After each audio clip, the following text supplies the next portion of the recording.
C'est dans un contexte de crise socio-politique et sanitaire occasionnée par la COVID-19 et l'augmentation de la violence faite aux femmes et aux filles que le ministère de la Condition féminine et aux droits des femmes, MCFDF,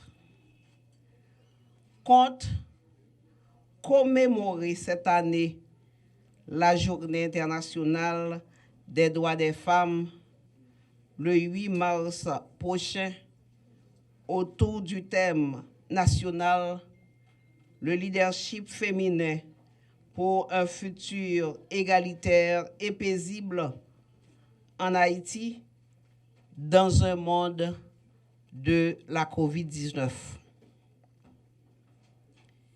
Dérivé du thème international, le leadership féminin pour un futur égalitaire dans le monde de la COVID-19.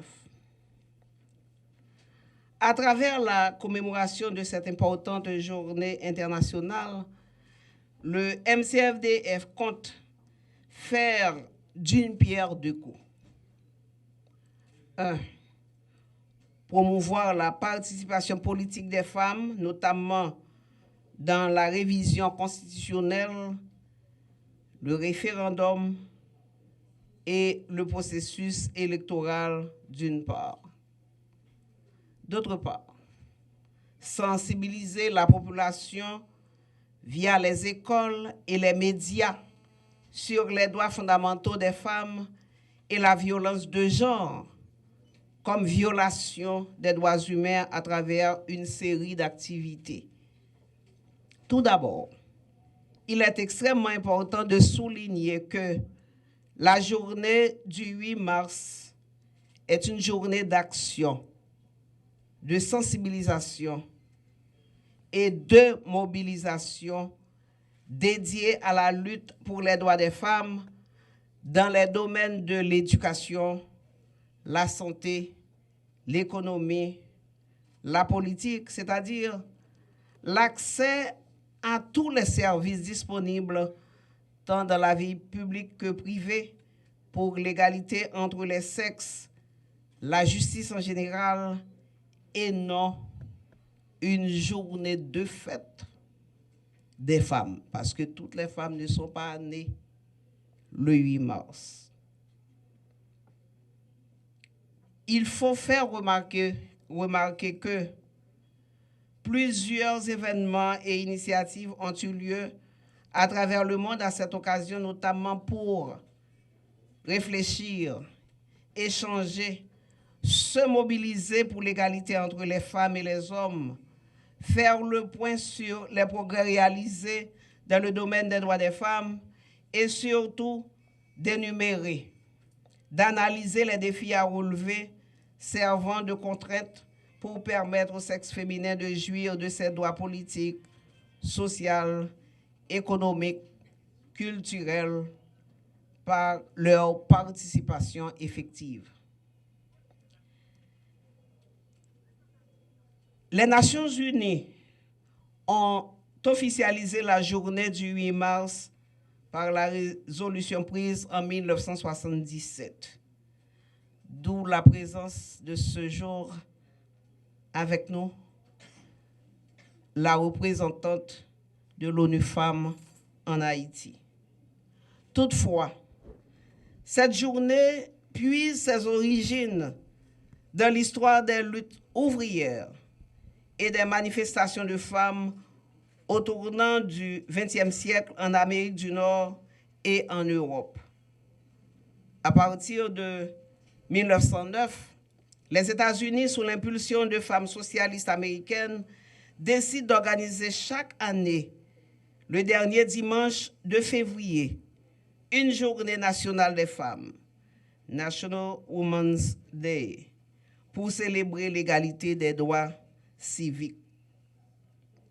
C'est lors de la deuxième conférence internationale des femmes socialistes en 1910 à Copenhague que Clara Zetkin, journaliste et militante allemande, appelle les femmes socialistes de tous les pays à organiser chaque année une marche internationale des femmes.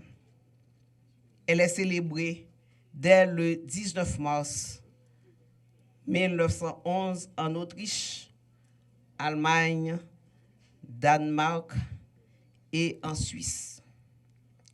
En Russie, une journée internationale des ouvrières est célébrée le 3 mars 1913, puis le 8 mars 1914. Lors du 8 mars 1917, 23 février 1917, selon le calendrier julien en vigueur dans le pays à ce moment-là, des femmes manifestent dans les rues de Petrograd, Saint-Pétersbourg, pour exiger le pain et la paix. Cette manifestation marque le début de la révolution russe et la date du 8 mars sera officiellement célébrée en Union soviétique à partir de 1921. Après la Seconde Guerre mondiale, le 8 mars est célébré dans de nombreux pays. Donc, le 8 mars est une occasion de faire le bilan sur la condition et les droits des femmes et des filles. Lors de la 4e conférence sur les femmes en 1995, la déclaration et le programme d'action de Beijing, qui constituent une feuille de route de portée historique, sont adoptés par 189 gouvernements, représentent un référentiel incontournable en vue de mesurer les avancées de chaque État en matière des droits des femmes. Ce document contient des engagements complets en réponse aux 12 domaines critiques et constitue encore une puissante source d'orientation et d'inspiration. Le programme d'action projette un monde où chaque femme et chaque fille peuvent exercer leur liberté et leurs choix, connaître et comprendre tous leurs droits, notamment le droit de vivre sans violence, le droit à l'éducation, le droit à l'autonomie, le droit à l'intégrité physique, le droit civique, le droit de participer à la prise de décision et le droit de recevoir un salaire égal pour un travail égal, etc. Mesdames, messieurs, il y a un pile d'efforts qui fait dans ça qui gagne pour ouais avec la femme dans le pays d'Haïti. Progrès ça yo réalisé dans plusieurs domaines. Mais il y a un pile de défis pour nous lever pour la femme yo respecter tout bon vrai. Et puis tout pour yo arriver égal égaux à garçon yo. Yon façon pour yo vivre libre dans une société sans force côté. Divers rapports l'État haïtien présentés sous application convention pour éliminer toute discrimination contre femmes yo qui gen ti non jouet lycée def en français dans langue français accès dans langue anglais soulier à clé progrès ça yo. Mais ça pas empêcher des fiorités en pile toujours pour nous lever. C'est comme ça. Matin, m'a demandé tout le monde qui là, la presse, famille, pour aider nous passer message ça.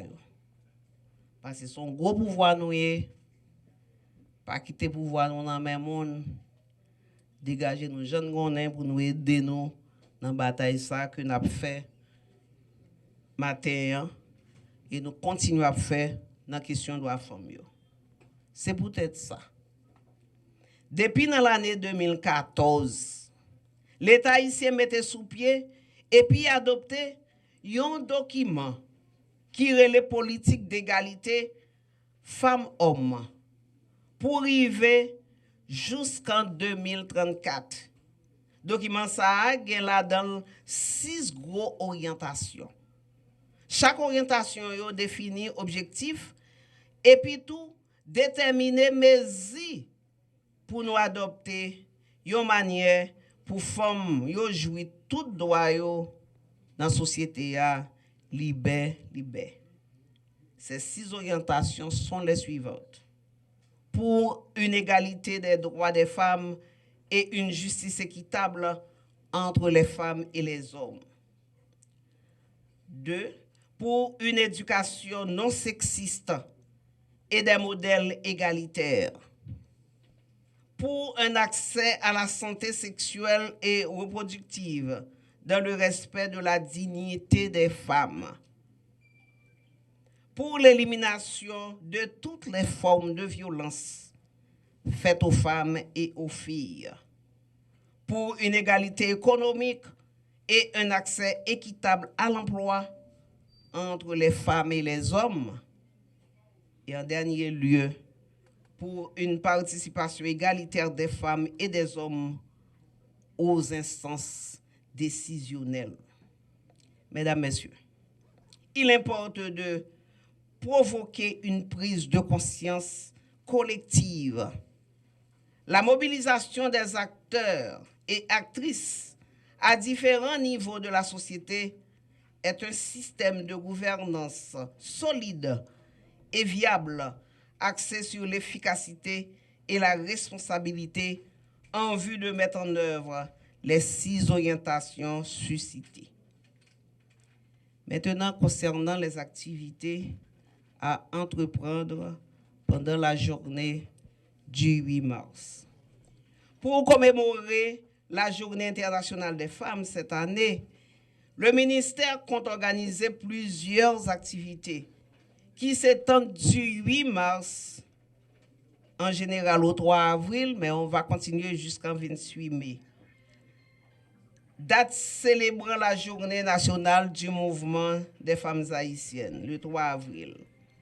Pour débuter les activités, un forum de 2 jours sera tenu à l'hôtel Montana les 8 et 9 mars, où prendront part notamment les plus hautes autorités de l'État, des représentants et représentantes des organisations de la société civile, des représentants et représentantes des partenaires techniques et financiers locaux et internationaux, le système des Nations Unies et j'en passe.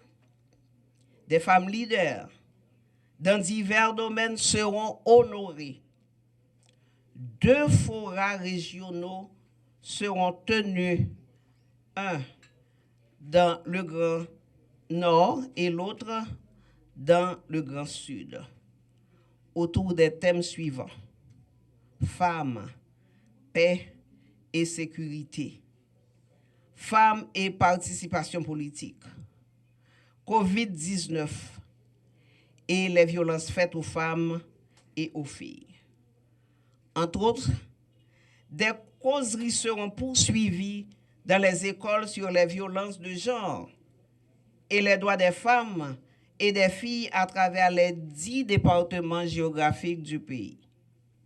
Déjà, j'invite toute la presse à participer à ces événements en vue d'assurer la couverture médiatique des activités au bénéfice de la population haïtienne et en général les femmes. Sans vous, notre parole va rester dans cette salle. Je vous confie donc et je vous invite à nous accompagner dans cette bataille, que vous soyez homme ou femme en tant que journaliste.